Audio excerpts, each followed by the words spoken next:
सुमन एक छोटे से गांव की साधारण और मेहनती लड़की थी। वो अपने माता पिता की सबसे छोटी बेटी थी और हमेशा से अपने परिवार के लिए कुछ बड़ा करना चाहती थी। उसकी शादी रमेश से हुई, जो एक मध्यम वर्गीय किसान परिवार से था। सुमन ने शादी के बाद अपने ससुराल को अपना घर माना। वह अपनी सास और ससुर का बहुत ध्यान रखती थी। उसका पति रमेश बहुत ही दयालु और जिम्मेदार व्यक्ति था।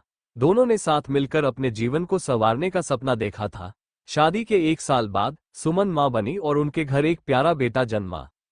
सुमन और रमेश के खुशहाल जीवन में एक भयानक मोड़ तब आया जब रमेश का एक सड़क दुर्घटना में निधन हो गया। ये घटना सुमन के लिए किसी बुरे सपने से कम नहीं थी। सुमन का बेटा उस समय सिर्फ 3 महीने का था। रमेश के जाने के बाद सुमन की जिंदगी में अंधकार छा गया। रमेश के निधन के बाद ससुराल वालों का व्यवहार बदलने लगा। सास कहने लगी, अब हमारे बेटे के बिना तुम्हारा यहाँ क्या काम।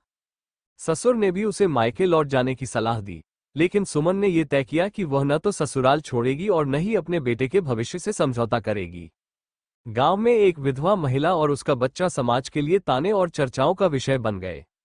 लोग कहते, अब इसका कोई सहारा नहीं, ये कैसे जिएगी।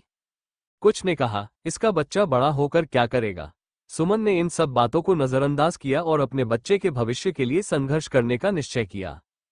सुमन के पास रमेश की छोड़ी हुई थोड़ी सी जमीन थी। उसने इसे ही अपनी आजीविका का साधन बनाने का फैसला किया। उसने खेतों की देखभाल शुरू की, आधुनिक खेती के तरीके अपनाए, गांव की अन्य महिलाओं से मदद ली। सुमन का बेटा उसकी प्रेरणा था। वो चाहती थी कि उसका बेटा पढ़ लिख कर एक बड़ा आदमी बने। खेतों में दिन भर काम करने के बाद वह रात में अपने बेटे को पढ़ाती थी। गांव के लोग सुमन को विधवा होने का ताना देते थे। लोग कहते, एक औरत अकेली खेत संभाल रही है, इससे कुछ नहीं होगा। कुछ लोग सुमन की मदद करने के बजाय उसका मजाक उड़ाते, लेकिन सुमन ने यह साबित कर दिया कि उसकी मेहनत और साहस के आगे कोई भी बाधा टिक नहीं सकती। सुमन की मेहनत रंग लाई, खेतों की पैदावार बढ़ने लगी। उसने खेती के साथ साथ सब्जी और फूल उगाना भी शुरू किया। धीरे धीरे उसकी आर्थिक स्थिति में सुधार हुआ। सुमन ने अपने बेटे को गांव के स्कूल में पढ़ाया। उसने अपनी हर छोटी बड़ी खुशी अपने बेटे की परवरिश में समर्पित कर दी। बेटे की पढ़ाई के लिए उसने अपने गहने तक बेच दिए। सुमन की मेहनत और सफलता ने गांव की अन्य महिलाओं को भी प्रेरित किया। उसने महिलाओं को स्वरोजगार के लिए प्रेरित किया। सुमन ने गांव में एक स्वयं सहायता समूह बनाया, जहां महिलाएं सिलाई, बुनाई और हस्तकला का काम करने लगी। उसने विधवा महिलाओं को सिखाया कि वे अपने पैरों पर खड़ी हो सकती हैं। धीरे धीरे गांव के लोगों का सुमन के प्रति नजरिया बदलने लगा। जो लोग पहले उसे ताने मारते थे, अब उसकी तारीफ करने लगे। सुमन की सास ने भी महसूस किया कि सुमन ने पूरे परिवार को संभाला है।